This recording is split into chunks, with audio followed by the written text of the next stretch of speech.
Hello, ladies and gentlemen, boys and girls, children of all ages. It is me, Duke CT, and this is my first DC Titans review. And hopefully, if you like these, I'll keep making them.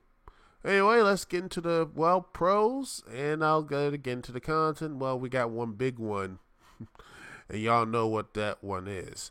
Anyway, as as it all starts, let's look at the positives. Dick Grayson, the character playing Dick Grayson slash Robin, and Raven, both Tegan Croft and Brenton Thwaites, they do a really good job. You really believe.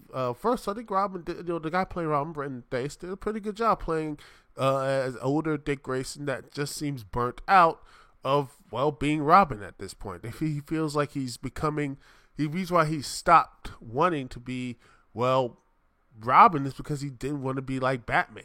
He saw what that thing. He slowly became this weapon and such, and he felt really bad. I think he probably feels just a little resentful for Bruce Wayne turning him someone that this kid that he first he idolized, and now he just can't stand doing that type of work, and you can see why he became a police officer and so trying to do things above board and through the legal way. But that doesn't stop him from when criminals seem to get away with these horrendous crimes, he will don the suit now and again, which is interesting and sign of seems like that more builds up more resentment. And the action, I think he did pretty well. I think he did a pretty good job with the action. And again, I think this guy does a really good job. Tegan Croft is Raven. I believe that this was a really good. She did a really good job, expressing herself ability, being this young teenage girl with these mystical powers of her, just like I have these powers, this darkness within her, and she doesn't know what to do with them, and she and Robin has this type of connection, saying they both have this connection. They have this feeling of abandonment. This whole thing of they feel like the people who watched them have abandoned them.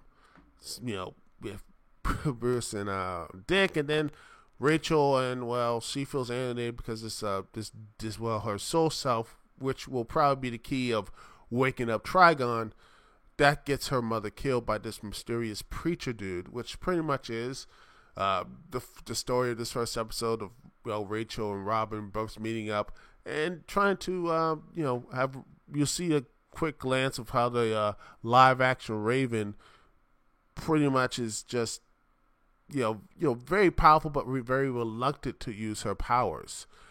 As you see, it's her second self, the second part of her that she's just so afraid of using it. And once she does, she doesn't use the whole Azrael, Zentron, Mythos, that whole thing that Teen Titans and Teen Titans Go people do remember Raven for. This is like someone who doesn't use those magical words, which is surprised. Maybe as a callback, maybe later on in the season she might use them, but who knows? She basically just straight up kills the person looking. Go use her soul self to make these dust particles and such, make him chokes out and spit out his own blood, which is so nice. Gosh. And honestly, that's just again, that's honestly though, I understand what they're trying to do, but man, the violence on this can be a bit gratuitous. But I'll get to that a little bit later as the negatives. Another positive, Garfield Logan and Beast Boy. We didn't see much. I did like his joyful attitude, his this whole mischievous way, stealing a video game, turn into a tiger at the end of it, turn into a tiger, break into a store to steal a video game. Which I would say that's a little far fetched and such, but if you read the newspapers, it's not really surprising wild animals do that type of stuff.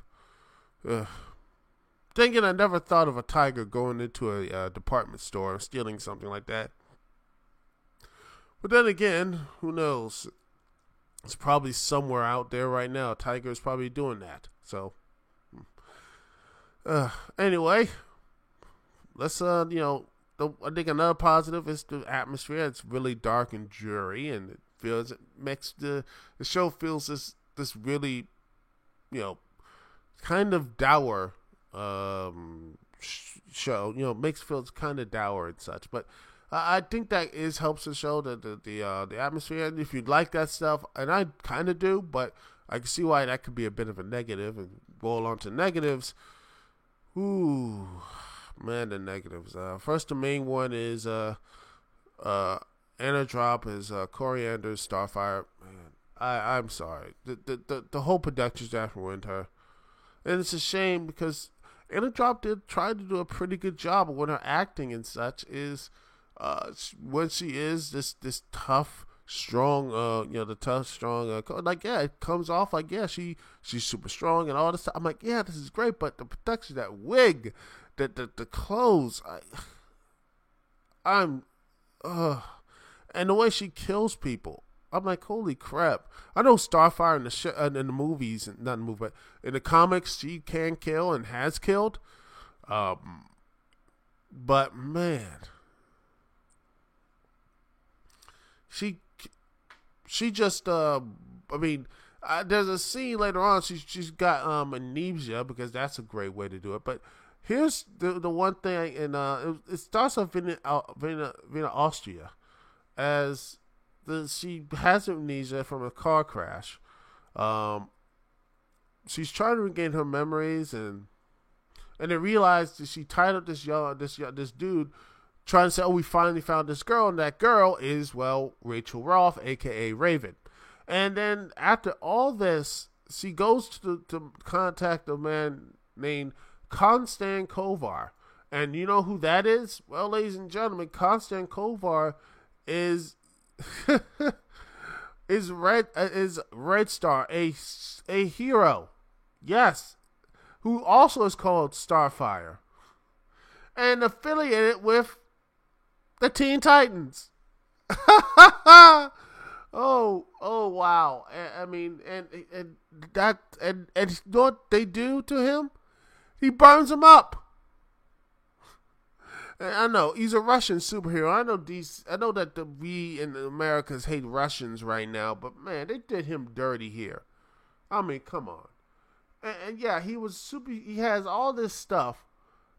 And I'm like, wow, this could be interesting. Nope, they just,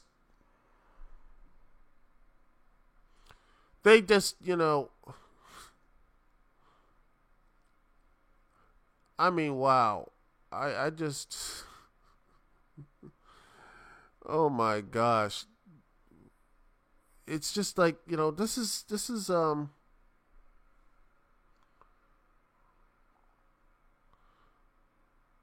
sad. It's just like, oh my gosh. It's just like an Arrow. I mean, the same thing happened with Arrow too. They turned him into a villain. I mean, what the hell? He's a good guy. The only time he's actually mentioned as a good, as one that side of the Angels, was in the cartoon Teen Titans episode of Snowblind. I mean, seriously. Come on, guys. Come on. This is sad, man. Seriously, man. Why do this? It's sad. It really is. Like, and yeah, Starfire. I mean, Corianders just burns her. I know he shoots her, but then she turns into, glow in the dark. She looks like she gets her alien powers and then just burns everyone alive, which is. Yeah. Just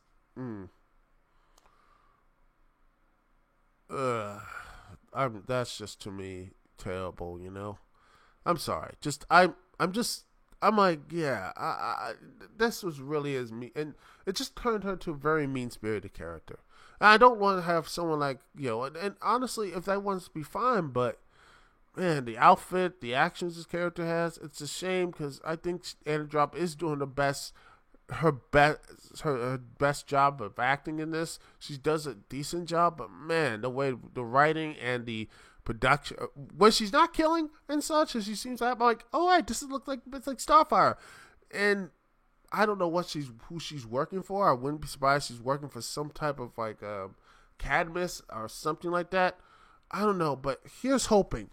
I really hope that by the mid-season or later on in the season they actually drop the rig, the outfit and such, because that stuff is a bad look. It's a terrible look for her, and poor Anna Drop. She's trying, but man, they did her dirty here. They did her dirty here. And also, again, if you don't like the atmosphere, this dark and brooding place, that can really hurt it too. And also, this is in Detroit, not Bloodhaven.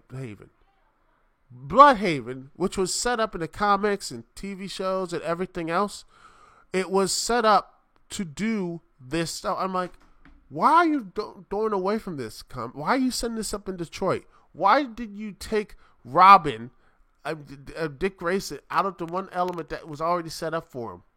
Why can't you just make Detroit Bloodhaven? Seriously, man. I don't know I don't know why they did this. I don't know why they have done this type of stuff here in this change of area, and they set things up in the comics and the TV shows and animated movies for him being in Bloodhaven, but why change it in Detroit? I don't know why they did that.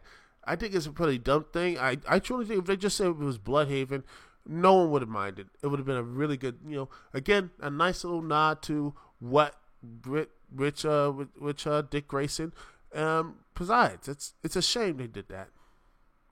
But overall, though, as this episode continued and I looked at it, it won me over a bit. Other than the Starfire stuff, which soured me a bit, but the Rachel Roth and the Rachel Raven and Richard Dick Grayson Robin stuff kept me interested. And Garfield in that last scene did some good stuff too. That mischievous stuff too to keep me interested.